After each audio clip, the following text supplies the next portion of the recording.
ముఖ్యమంత్రి రేవంత్ రెడ్డికి BRS working president KTR సవాల్ విసిరారు. కాళేశ్వరం కూలిపోయిందంటూ ప్రచారం చేస్తున్న రేవంత్ రెడ్డికి దమ్ముంటే మేడిగడ్డ బరాజ్ మీదనే చర్చకు రెడీయా అంటూ ఛాలెంజ్ విసిరారు.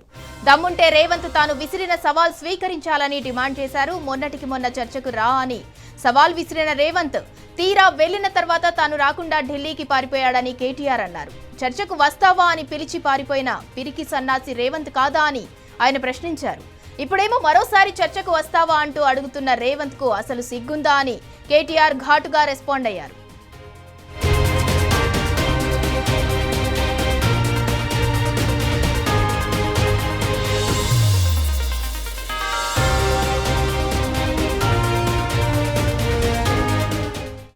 రేవంత్ రెడ్డికి తెలివిలేక కాళేశ్వరాన్ని కూలేశ్వరం అంటున్నాడన్న కేటీఆర్ సాగర్ కట్ట మీద కాదు మేడిగడ్డ బ్యారేజ్ మీద చర్చకు రావాలని డిమాండ్ చేశారు. ఇప్పటికే మాజీ మంత్రి జగదీశ్వర్ రెడ్డి మేడిగడ్డ బరాజ్ వద్దకు వెళ్లి వచ్చి మరీ సవాల్ విసిరారని కేటీఆర్ అన్నారు. తుంగతుర్తితో పాటు సూర్యాపేట నియోజకవర్గం చివరి మడి వరకు నీరిచ్చిన నాయకుడు కేసీఆర్ అని తెలిసినా రేవంత్ పచ్చి అబద్దాలు మాట్లాడుతున్నారని మండిపడ్డారు.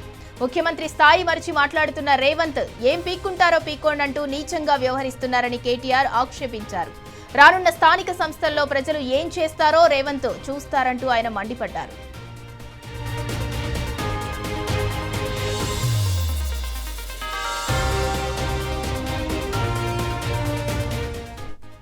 అంబేద్కర్ రాజ్యాంగం రాసినప్పుడు రేవంత్ రెడ్డి లాంటి నాయకుడు పదవుల్లోకి వస్తారని ఊహించలేదేమో అని కేటీఆర్ అన్నారు. అప్పుడే ఊహించి ఉంటే రేవంత్ లాంటి మోసగాళ్లకు రీకాల్ చేసే వ్యవస్థను దేశంలో ప్రవేశపెట్టేవారన్నారు. రాజకీయాల్లో తిట్లు వాడటం తమకు ఇష్టం లేదన్న కేటీఆర్ రేవంత్ ఆయన భాషలో చెప్తేనే అర్థమవుతుందని మాట్లాడాల్సి వస్తుందన్నారు. ఒక మాటలు చెప్పాలంటే ఆ కాంగ్రెస్ అభయహస్తం అనే మేనిఫెస్టో ఏదైతే ఉందో అది ఈ శతాబ్దపు అతిపెద్ద మోసం. అది ఈ శతాబ్దంలోనే అతిపెద్ద మోసం ఏదైనా ఉందంటే కాంగ్రెస్ అభయహస్తం అనే మేనిఫెస్టో. ఒక్క వర్గం కాదు అందరినీ మోసం చేసిండు. ఖార్గే సాబ్ వచ్చి చేవెళ్ళలో చెప్పిండు 10 లక్షలు వాళ్ళు ఇస్తే 12 లక్షలు మేము ఇస్తాం, దళితులకు 18% వాటా ఇస్తాం ప్రభుత్వ కాంట్రాక్ట్లలో. ఇచ్చిర్రా?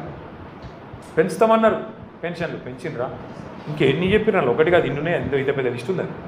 నేను ఫస్ట్ మహేష్ని కోరేది ఏంటంటే ఫస్ట్ మనోళ్ళకి నేర్పిను అలా మేనిఫెస్టోలా ఎస్సీ ఎస్టీ డిక్లరేషన్లా దళితులకు ఇచ్చిన మాటలు ఏంది? ఉత్త దళిత బందే కాదు.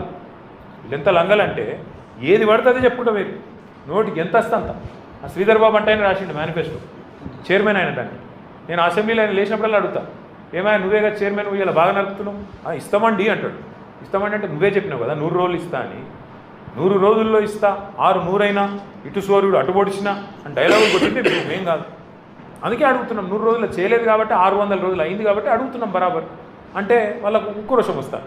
ఇక ముఖ్యమంత్రి ఏమని అడిగి మీరు చూస్తాను, ఆయన మాటలు ఆయన పద్ధతులు. ఎవడన్నా అంటాడే ఊళ్ళల్లో ఆఖరికి పైసలు లేనోడన్నా మాట్లాడతారు అట్లా. లోపల బనీకి పొక్కలున్న మీదికెళ్ళి మాత్రం తెల్లంగా వేసుకొని ఏం షాన్ మే ఫరక్ని అని అన్నట్టు ఉంటాం. ఎవడన్నా ముఖ్యమంత్రి నేను ఢిల్లీకి పోతున్నాను కలుపుతలేరు, చెప్పులు ఎత్తుకపోతున్నామో అని అపాయింట్మెంట్ ఇస్తలేరు, ఎవడన్నా అంటాడా? అరే ఇంత అన్యాయం మాటలు. ఇంకా ఘోరం ఏంటంటే ఇంకా ఘోరం ఏం చేస్తారా? ఆయన కోసుక తింటారా? ఏమంటారు ఇక నన్ను కోసుక తింటారా అంటే కోసుక తింటా గొర్రెనా మేకనా లేకపోతే వాడు చికెనా? కోసుక తింటారా? నన్ను ఏం చెప్తారు మీరు అంటే నేను గద్దె మీద కూర్చున్నా, ఇప్పుడు నన్ను ఏం బిక్తారు మీరు అంటుండు. మరి ఏం బిక్తారు అంటే మరి పీకేది మనమే చూపెట్టాలి. రేపు లోకల్ బాడీ ఎలక్షన్ రానే వచ్చింది అంటే ఆయన ధీమా ఏంది? ఇప్పుడు డాక్టర్ అంబేద్కర్ గారు మన రాజ్యాంగ నిర్మాత, భారతరత్న, పాపం పెద్ద మనిషి అన్ని ఆలోచన చేసిండు, అద్భుతమైన రాజ్యాంగం రాసిండు. కానీ గిసొంటి లంగలు ఉంటారని ఆయన కూడా ఊహించారు. గద్దెనెక్కినండి మళ్ళీ తిరిగి 5 ఏళ్ళ లోపల దించే అవకాశం లేదు. ఎక్కినానుకో కూర్చోవాలి, మళ్ళీ వాడిని దించాలని మళ్ళీ 5 ఏళ్ళు చూడాలి ఇంతదాకా. పాపం ఆయన కూడా పెద్ద మనిషి రీకాల్ వ్యవస్థ అని పెట్టలేదు. కొన్ని దేశాలలో ఉంది రీకాల్ అంటే ఇచ్చిన మాట నెరవేర్చకపోతే మళ్ళీ వెనక పిలుచుకునే అధికారం ప్రజలకు ఉంటుంది. గసొంటి వస్తే ఇటువంటి లంగలు కూడా భయపడతారు. లేకపోతే ఏంది? ఇవాళ నన్ను ఏం బిక్తారు మీరు? ఏమనంటే కేసీఆర్ మీద బట్టగాలుస్తా, వేస్తా, తెల్లారులేస్తే డైలాగులు కొడతా, కేసీఆర్ని తిడతా. ఏమేమి మాటలు ఆయన ఇంటే ఆయన నోటికి మొక్కాలి. గుడ్లు వీకి గోటిలాడుతాడు, మెడల పేగులు వేసుకుంటాడు, బట్టలు కూడా తీసి కొడుతున్నాడు. వీడు ముఖ్యమంత్రి. మళ్ళీ వానేమని తిరిగితే నాకు బలపాటు. ఇదో పెద్ద కథ. మళ్ళీ వాడిని గట్టిగా ఏమన్నా అన్నా అనుకో, మా లచ్చనని అంటాడు, నువ్వు తింటాకు సార్ అంటే. నేను తిడతలేనే వాడు చెప్పినే చెప్తున్నాను, నేను చెప్తున్నాను. ఆయన భాషలో ఆయనకు అర్థమయ్యేటట్టు చెప్తున్నా అని చెప్తున్నా. ఏం చెప్పాలి మరిగా? ఇప్పుడు కుక్కగాడుకు చెప్పు దెబ్బ. మరి ఏం చేయాలి నేను? మాకు ఇష్టం లేదు తిట్టుడు, ఆ భాష ఇష్టం లేదు, కానీ తప్పలేదు. ఎందుకంటే ఆయనకు ఇంకో భాష అర్థమైతలేదు. నిన్న కూడా కేసీఆర్ తుంగతుర్తికి, కోదాడకు, సూర్యాపేటకు చివరి మడి వరకు నీళ్ళు ఇచ్చింది కేసీఆర్ కాళేశ్వరం ద్వారా. అది ఆయనకు తెలుసు, తెలియదని కాదు. కానీ ఎంత లంగా అంటే ఈయన వచ్చినాక 2 నెలల నుంచి నీళ్ళు లేవు. అన్నీ తెలుసు, ఇది తెలుసు, అది తెలుసు.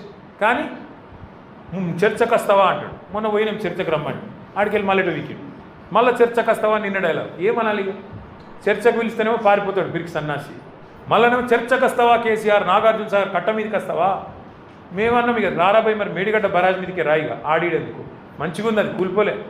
నువ్వు కూలేశ్వరం అని నీకు నెత్తి బాగలేక నువ్వు అంటున్నావు. కానీ నిన్నగాకమన్నా మా జగదీశ్వర్ రెడ్డి గారు వేయచ్చు మొత్తం మేడిగడ్డ బరాజ్ మీదనే కారు నడుపుకుంటా, ఒక ఇక్కడనే కుంగింది, ఒక ఈయనే నా కారు ఉంది చూడుండ్రి అనుకుంటా ఆయన ఇలా ఆడ పెడతాడు సూర్యాపేటలో. నేనేమంటున్నా అంటే ఇంత మోసం, ఇంత దగ ఒక దళితులనే కాదు, ఏ వర్గాన్ని విడిచిపెట్టకుండా అందరికీ ఆడబిడ్డలకు చెప్పిండు నెలకు 2500 ఇస్తాను, ఎదురు చూస్తాను. 1,68,00,000 మంది ఆడపిల్లలు 18 ఏళ్ళు నిండిన వాళ్ళు ఉన్నారు రాష్ట్రంలో. వాళ్ళందరూ ఎదురు చూస్తాను ఎప్పుడు వస్తాయి 2500. వచ్చినాయా?